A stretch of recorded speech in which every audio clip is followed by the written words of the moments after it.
नमस्कार दोस्तों, चलिए आज सुनते हैं श्री सत्यनारायण कथा का प्रथम अध्याय। श्रीमन नारायणे नारायणे हरि हरि।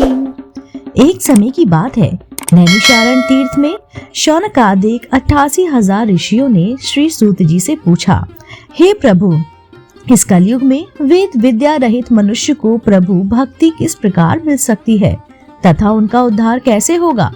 हे मुनि श्रेष्ठ, कोई ऐसा तप बताइए जिससे थोड़े समय में ही पुण्य मिल जाए और मनवांछित फल की भी प्राप्ति हो। इस प्रकार की कथा सुनने की हम इच्छा रखते हैं।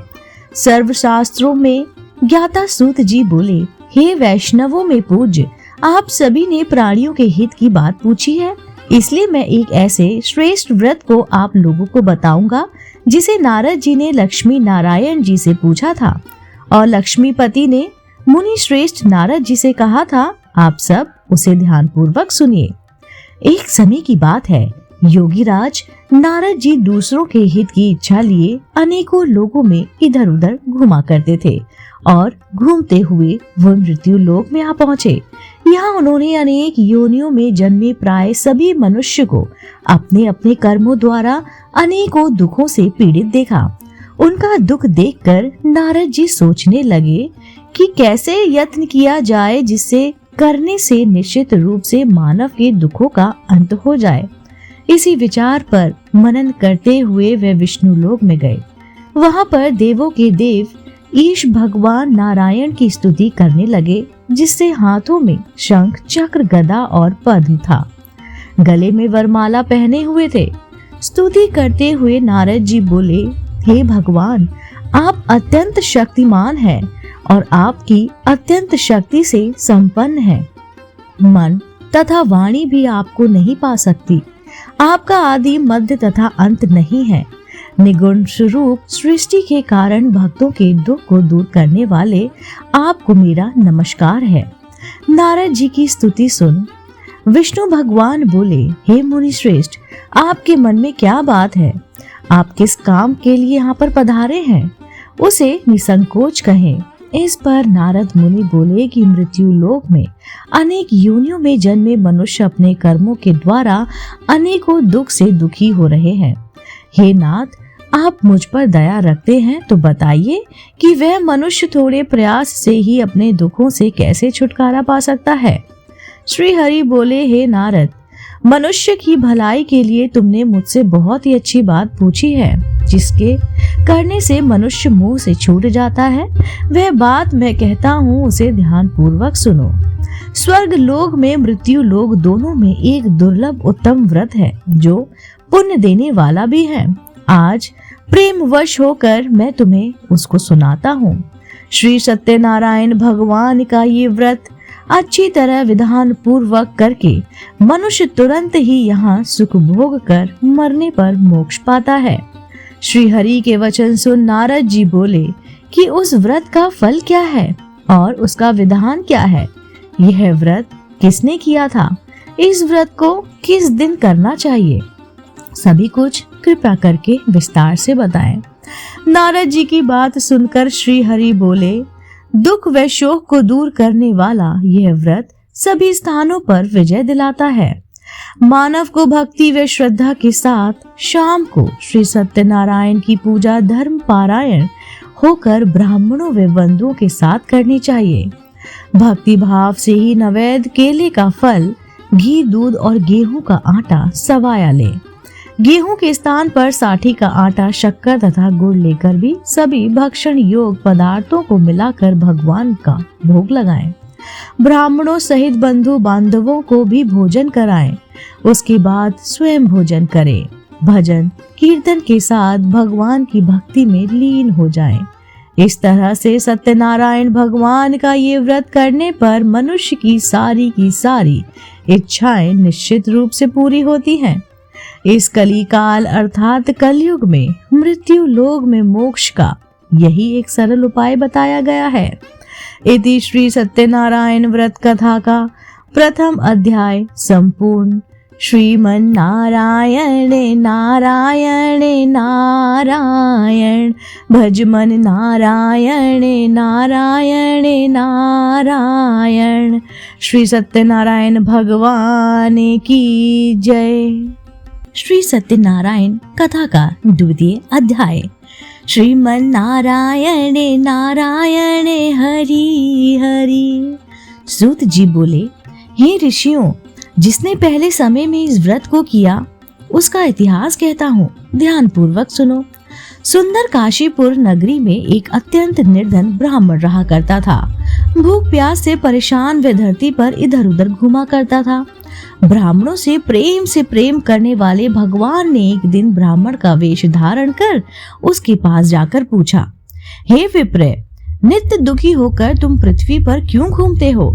दीन ब्राह्मण बोला, मैं निर्धन ब्राह्मण हूँ, भिक्षा के लिए धरती पर घूमता हूँ। हे भगवान, यदि आप इसका कोई उपाय जानते हो तो बताइए। वृद्ध ब्राह्मण कहते हैं कि सत्यनारायण भगवान मनोवांछित फल देने वाले हैं, इसलिए तुम उनकी पूजा करो। इसे करने से मनुष्य सभी दुखों से मुक्त हो जाता है। वृद्ध ब्राह्मण बनकर आए सत्यनारायण भगवान उस निर्धन ब्राह्मण को व्रत का सारा विधान बताकर अर्थ ध्यान हो गए। ब्राह्मण मन ही मन सोचने लगा कि जिस व्रत को वृद्ध ब्राह्मण कहने और को कह गए हैं, मैं उसे जरूर करूंगा। यह निश्चय करने के बाद उसे रात में नींद नहीं आई। वह सवेरे उठकर श्री सत्यनारायण भगवान के व्रत का निश्चय कर भिक्षा के लिए चल दिया।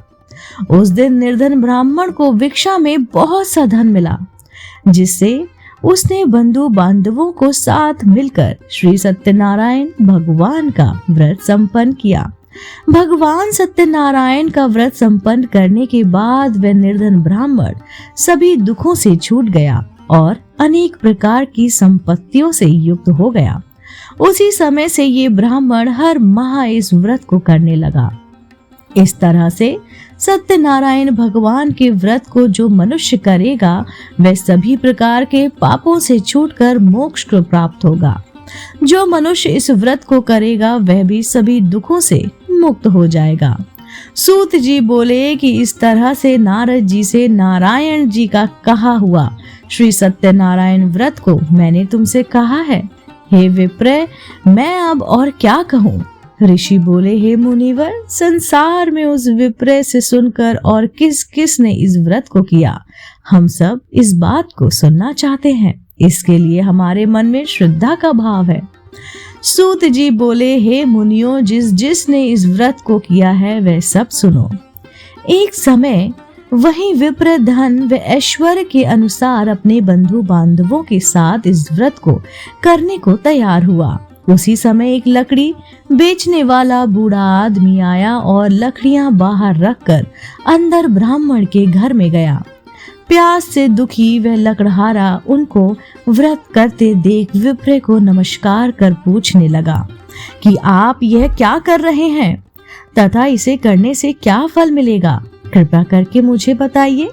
ब्राह्मण ने कहा कि सब मनोकामनाओं को पूरा करने वाला ये सत्यनारायण भगवान का व्रत है।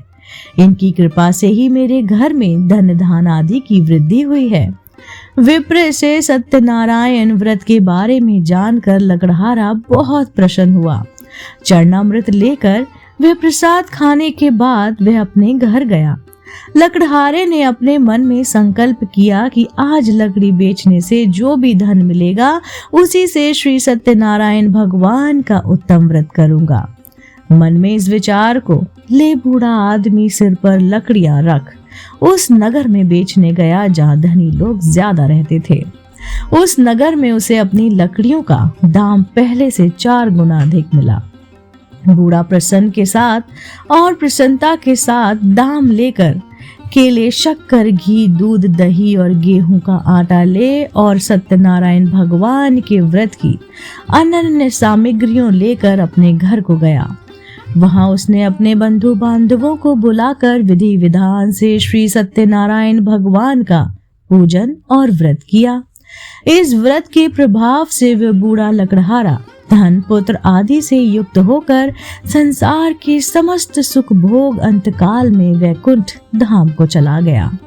इति श्री सत्यनारायण भगवान व्रत कथा का द्वितीय अध्याय संपूर्ण हुआ। श्रीमन नारायणे नारायणे नारायण, भजमन नारायणे नारायणे नारायण। श्री सत्यनारायण भगवान की जय। सुनते हैं श्री सत्यनारायण भगवान की व्रत कथा का तृतीय अध्याय। भजमन नारायणे नारायणे हरि हरि। सूत जी बोले, हे श्रेष्ठ मुनियों, अब आगे की कथा कहता हूँ। पहले समय में उल्कामुख नाम का एक बुद्धिमान राजा था। वह सत्यवक्ता और जितेंद्रिय था। प्रतिदिन देव स्थानों पर जाता और निर्धनों को धन देकर उनके कष्ट को दूर करता था। उनकी पत्नी कमल के समान मुख वाली तथा सती सावित्री थी। भद्री शीला नदी के तट पर उन दोनों ने श्री सत्यनारायण भगवान व्रत किया। उसी समय साधु नाम का एक वैश्य आया। उसके पास व्यापार करने के लिए बहुत सा धन भी था। राजा को व्रत करते देखकर वह विनय के साथ पूछने लगा, हे राजन, भक्ति भाव से पूर्ण होकर आप ये क्या कर रहे हैं? मैं सुनने की इच्छा रखता हूँ, तो आप मुझे बताइए। राजा बोला, हे साधु, अपने बंधु बांधवों के साथ पुत्रादि की प्राप्ति के लिए एक महाशक्तिमान श्री सत्यनारायण भगवान का व्रत और पूजन कर रहा हूँ। राजा के वचन सुन साधु आदर से बोला, हे राजन, मुझे इस बात का सारा विधान कहिए। आपकी कथानुसार मैं भी इस व्रत को करूंगा। मेरी भी संतान नहीं है और इस व्रत को करने से निश्चय रूप से मुझे भी संतान की प्राप्ति होगी। राजा से व्रत का सारा विधान सुन व्यापार से निवृत्त हो वह अपने घर आया।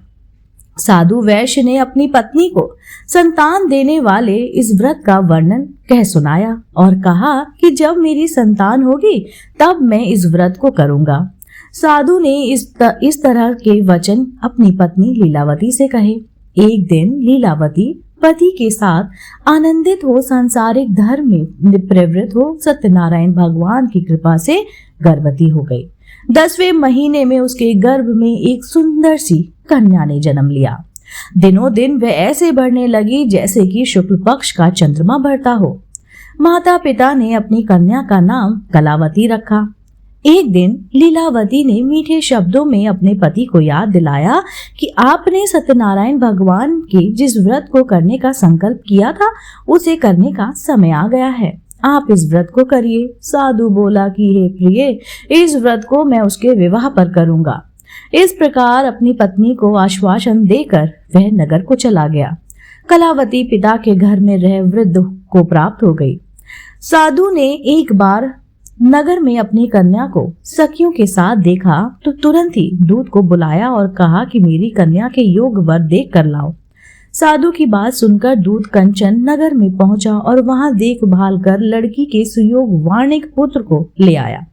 सुयोग लड़के को देख साधु ने बंधु बांधवों को बुलाकर अपनी पुत्री का विवाह उससे करा दिया। लेकिन दुर्भाग्य की बात यह कि साधु ने अभी भी श्री सत्यनारायण भगवान का व्रत नहीं किया। इस पर श्री भगवान क्रोधित हो गए और श्राप दिया कि साधु को अत्यधिक दुख मिले। अपने कार्य में कुशल साधु बनिया जमाई को लेकर समुद्र के पास स्थित होकर रत्नासागरपुर नगर में गया। वहां जाकर दामाद ससुर दोनों मिलकर चंद्रकेतु राजा के नगर में व्यापार करने लगे। एक दिन भगवान सत्यनारायण की माया से एक चोर राजा का धन चुराकर भाग रहा था। उसने राजा के सिपाहियों को अपने पीछा करते हुए देखा और चुराया हुआ धन वहां पर रख दिया जहां पर साधु अपने जमाई के साथ ठहरा हुआ था। राजा के सिपाहियों ने साधु वैश्य के पास जाकर राजा का धन पड़ा देखा तो वह ससुर जमाई दोनों को बांधकर प्रसन्नता से राजा के पास लेकर आ गया और कहा, इन दोनों ने ही ये आपका धन चुराया है। हम चोर पकड़ लाए हैं। आप आगे की कार्यवाही की आज्ञा दीजिए महाराज। राजा की आज्ञा से उन दोनों को कठिन कारावास में डाल दिया गया। उनका सारा की सारा धन भी उनसे छीन लिया गया। श्री सत्यनारायण भगवान के श्राप से साधु की पत्नी भी बहुत दुखी हो गई।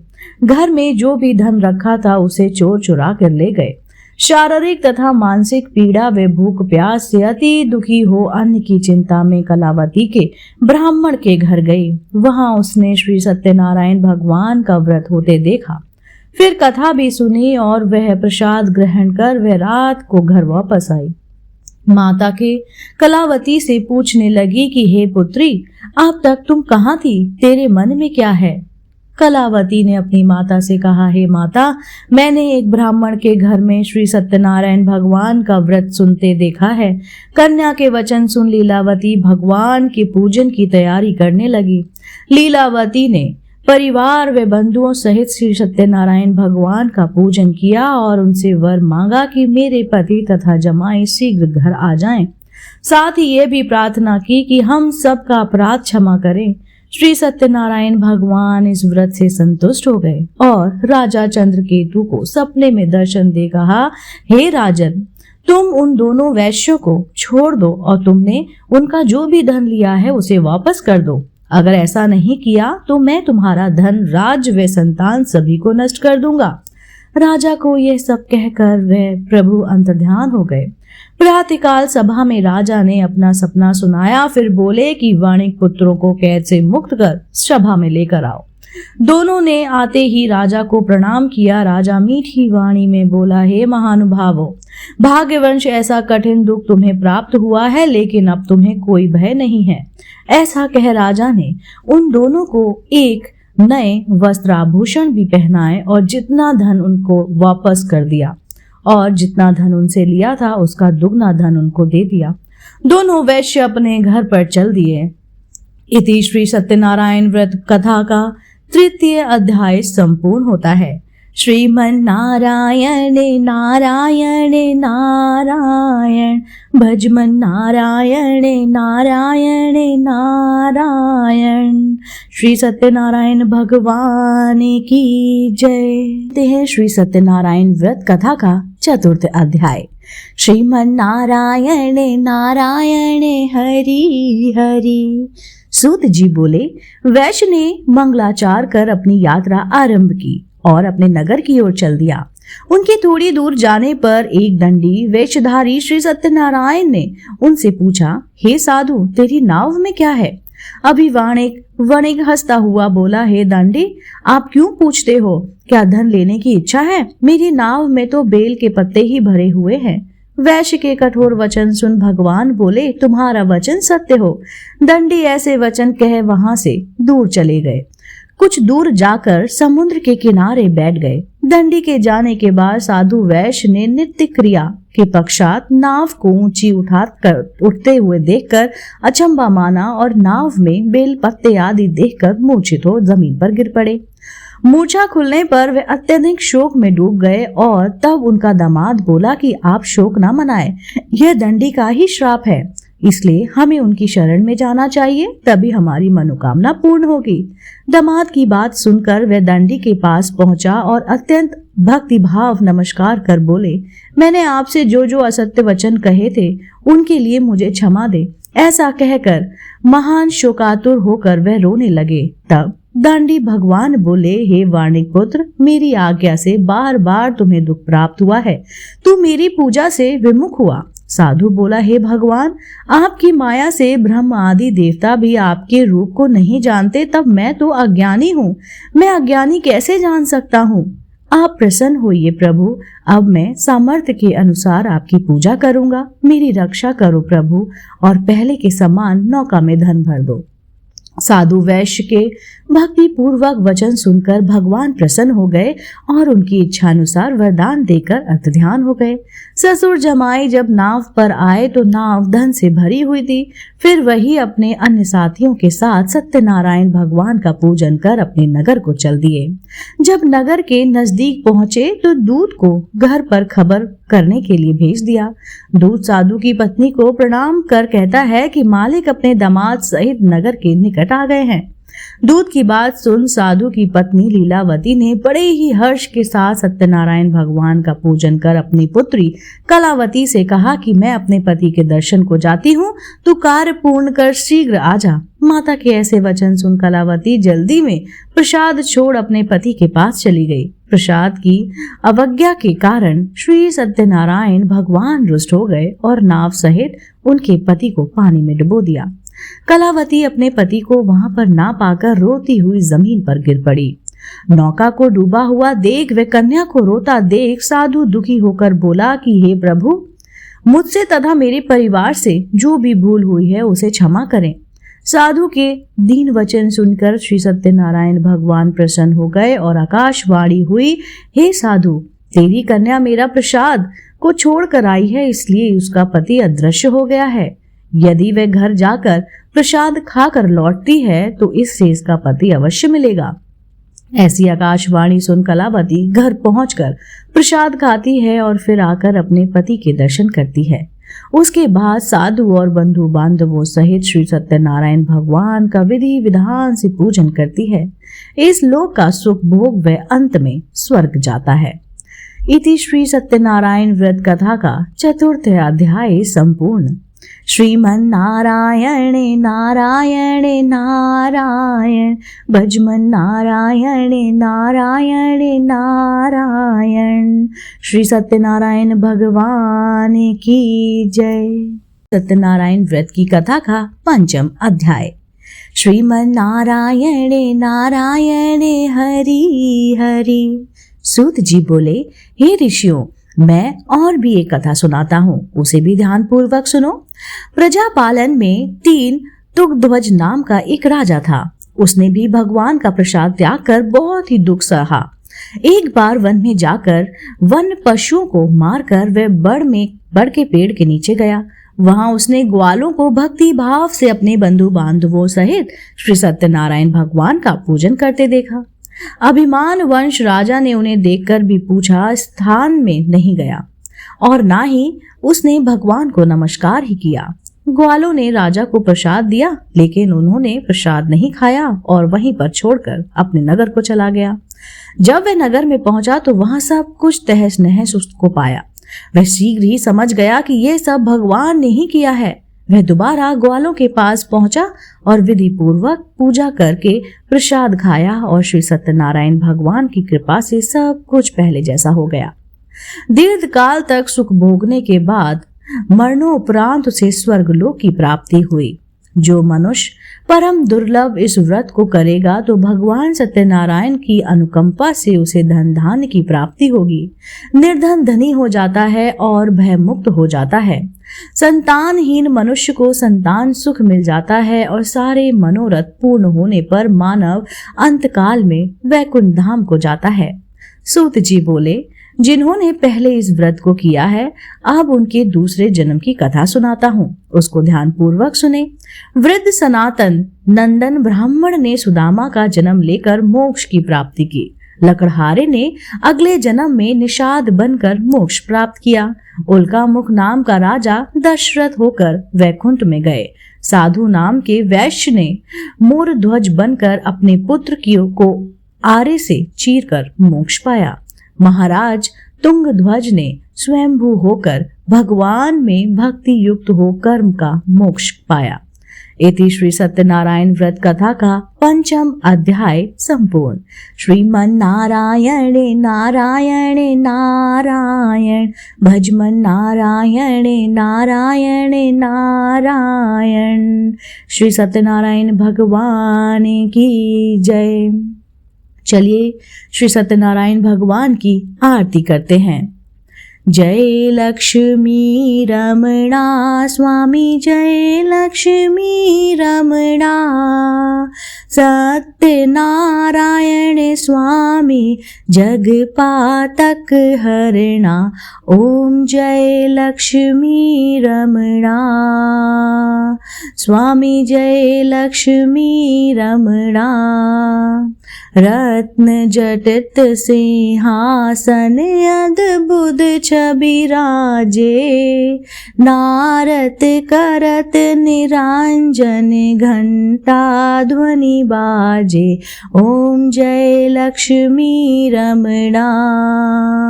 प्रकट भये कली कारण द्विज को दरस दियो।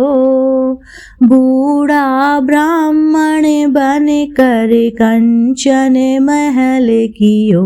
ओम जय लक्ष्मी रमणा। दुर्बल भील कठारो जिन पर कृपा करी। चंद्रचूर्ण एक राजा तिनकी विपत्ति हरी। ओम जय लक्ष्मी रमणा। वैश्य मनोरथ पायो श्रद्धा तज दीनी। सो फल भोग्यो प्रभु जी फिर स्तुति कीनी। ओम जय लक्ष्मी रमणा। भाव भक्ति के कारण छिन छिन रूप धर्यो। श्रद्धा धारण कीनी तिनको काज सर्यो। ओम जय लक्ष्मी रमणा। ग्वाल बाल संग राजा वन में भक्ति करी। मन वांछित फल दीनो दीन दयाल हरि। ओम जय लक्ष्मी रमणा। चढ़त प्रसाद सवायो कदली फल मेवा।